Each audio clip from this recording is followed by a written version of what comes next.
Hello दोस्तों। आज की कहानी का शीर्षक है भिखारिन। ये कहानी एक बूढ़ी अम्मा के ऊपर दर्शाई गई है जो कि अंधी हैं। तो चलिए वीडियो को स्टार्ट करते हैं। अंधी प्रतिदिन मंदिर के दरवाजे पर जाकर खड़ी होती। दर्शन करने वाले बाहर निकलते तो वह अपना हाथ फैला देती और नम्रता से कहती, बाबूजी, अंधी पर दया हो जाए। वह जानती थी कि मंदिर में आने वाले सहृदय और श्रद्धालु हुआ करते हैं। उसका यह अनुमान असत्य न था। आने जाने वाले 2-4 पैसे उसके हाथ पर रख ही देते। अंधी उनको दुआएं देती और उनको सहृदयता को सराहती। स्त्रियां भी उसके पल्ले में थोड़ा बहुत अनाज डाल जाया करती थीं। प्रातः से संध्या तक वह इसी प्रकार हाथ फैलाए खड़ी रहती।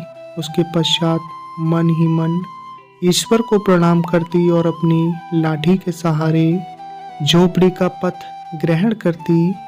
उसकी झोपड़ी नगर से बाहर थी। रास्ते में भी याचना करती जाती, किंतु राहगीरों में अधिक संख्या श्वेत वस्त्रों वालों की होती, जो पैसे देने की अपेक्षा झिटकियां दिया करते।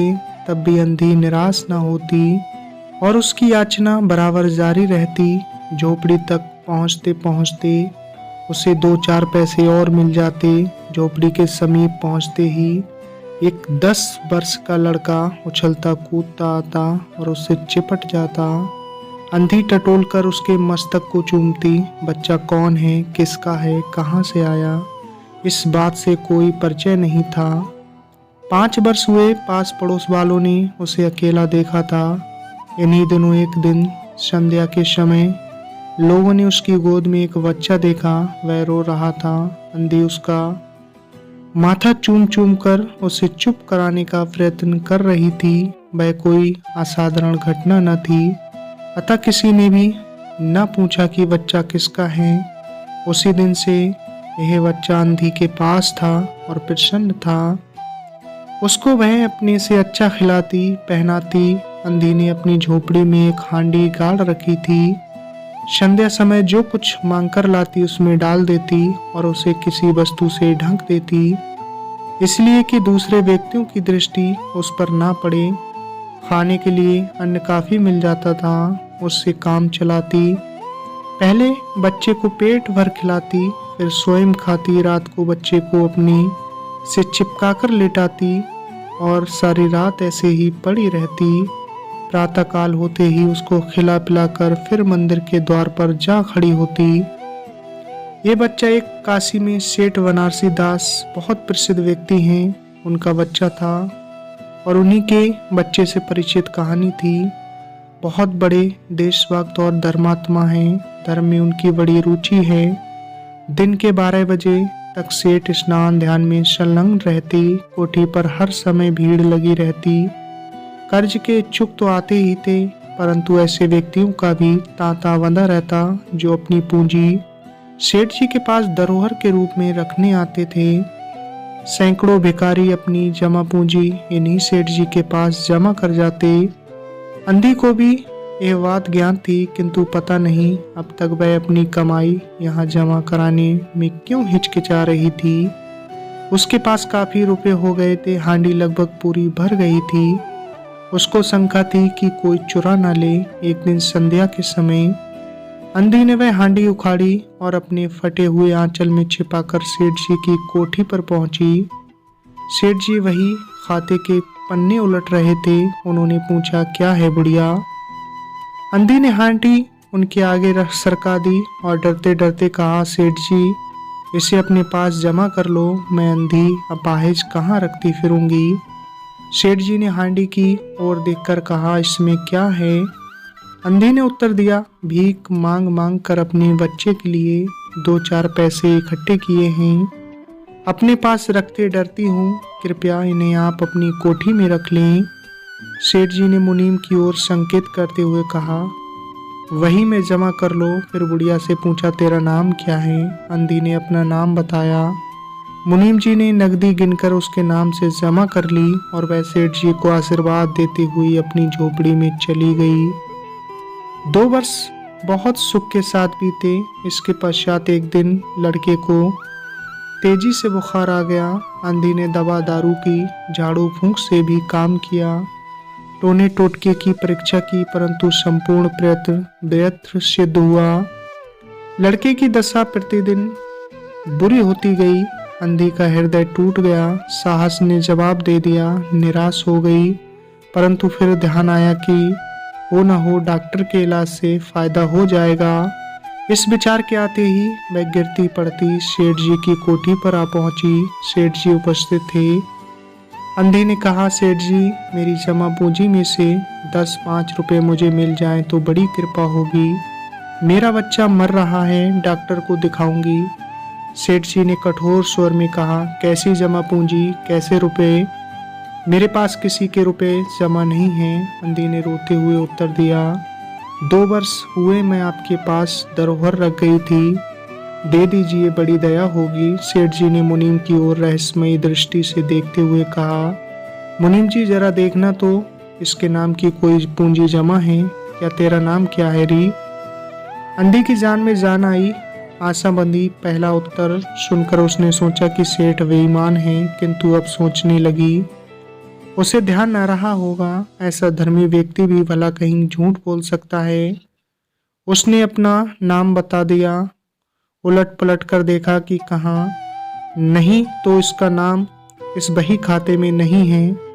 अंधी वहीं जमी बैठी रही। उसने रो रो कर कहा, सेठ जी, परमात्मा के नाम पर, धर्म के नाम पर कुछ दे दीजिए, मेरा बच्चा जी जाएगा। मैं जीवन भर आपके गुण गाऊंगी। परंतु पत्थर में जोंक ना लगी।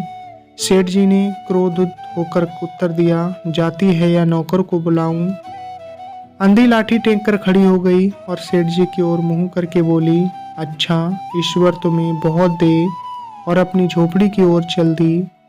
यह आशीष ना था बल्कि एक दुखी का साप था। बच्चे की दशा बिगड़ती गई। दवा दारू हुई नहीं थी, फायदा क्यों कर होता। एक दिन उसकी अवस्था चिंताजनक हो गई, प्राणों के लाले पड़ गए। उसके जीवन से अंधी भी निराश हो गई। सेठ जी पर रह रहकर उसे क्रोध आता था।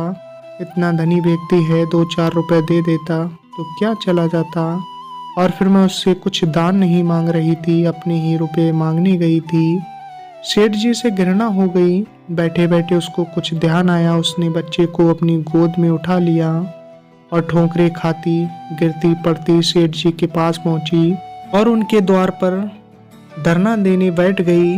बच्चे का शरीर तेजी से तप रहा था और अंधी का कलेजा भी। एक नौकर किसी काम से बाहर आया। अंधी को बैठा देखकर उसने सेठ जी को सूचना दी। सेठ जी ने आज्ञा दी कि उसे भगा दो। नौकर ने अंधी से चले जाने को कहा, किंतु वह उस स्थान से न हिली।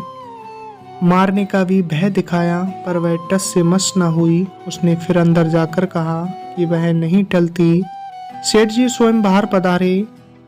देखते ही पहचान गए। बच्चे को देखकर उन्हें बहुत आश्चर्य हुआ कि उसकी शक्ल सूरत उनके मोहन से बहुत मिलती जुलती है।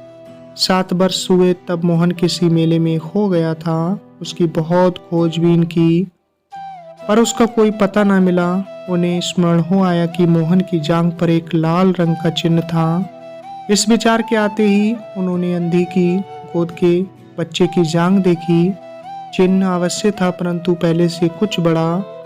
उनको विश्वास हो गया कि बच्चा उन्हीं का है, परंतु तुरंत उसको छीनकर अपने कलेजे से चिपटा लिया। शरीर काफी तेजी से तप रहा था। नौकर को डॉक्टर लाने के लिए भेजा और स्वयं मकान के अंदर चल दिया। अंधी खड़ी हो गई और चिल्लाने लगी, मेरे बच्चे को ना ले जाओ, मेरे रुपए तो हजम कर गए, अब क्या मेरा बच्चा भी मुझसे छीनोगे।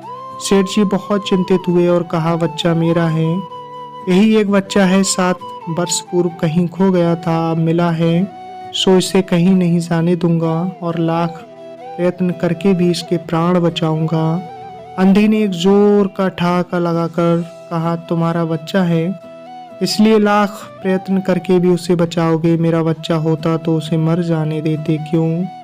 ये भी कोई न्याय है? इतने दिनों तक खून पसीना एक करके उसको पाला है, मैं उसको अपने हाथ से नहीं जाने दूंगी। सेठ जी की अजीब दशा थी, कुछ करते धरते वन नहीं पड़ता था। कुछ देर वहीं मौन खड़े रहे। फिर मकान के अंदर चले गए। अंधी कुछ समय तक खड़ी रोती रही, फिर वह भी अपनी झोपड़ी की ओर चल दी। दूसरे दिन प्रातःकाल ईश्वर की कृपा हुई या दवा ने जादू का असर किया। मोहन का बुखार उतर गया।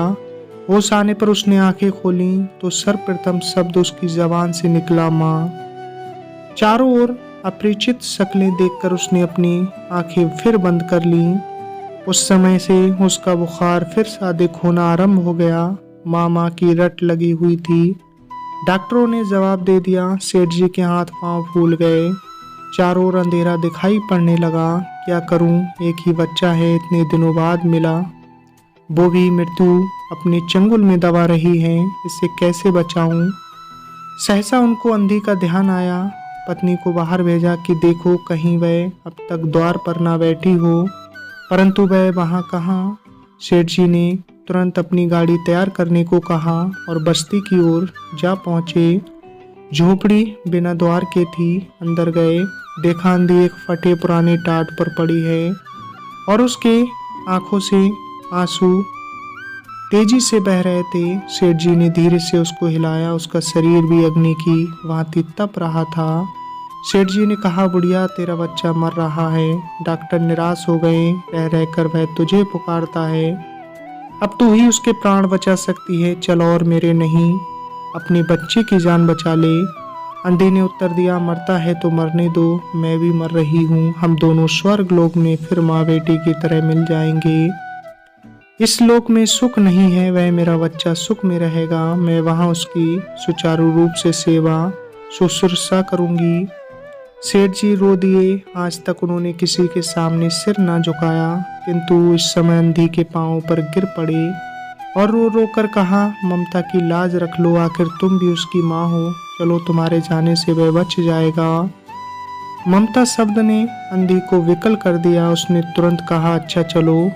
सेठ जी सहारा देकर उसे बाहर लाए और गाड़ी में बिठाकर घर की तरफ चल दिए। उस समय सेठ जी और अंधी भिखारिन दोनों की एक ही दशा थी। दोनों की यही इच्छा थी कि शीघ्र से शीघ्र अपने बच्चे के पास पहुंच जाएं। कोठी आ गई। सेठ जी ने सहारा देकर अंधी को उतारा और अंदर ले गए। भीतर जाकर अंधी ने मोहन के माथे पर हाथ फेरा। मोहन पहचान गया कि ये उसकी माँ का हाथ है। उसने तुरंत अपनी आंखें खोल दी और उसे अपने समीप खड़े हुए देखकर कहा, माँ तुम आ गई। अंधी भिखारिन मोहन के सिरहाने बैठ गई और उसने मोहन का सिर अपनी गोद में रख लिया। उसको बहुत सुख अनुभव हुआ। वह उसकी गोद में तुरंत सो गया।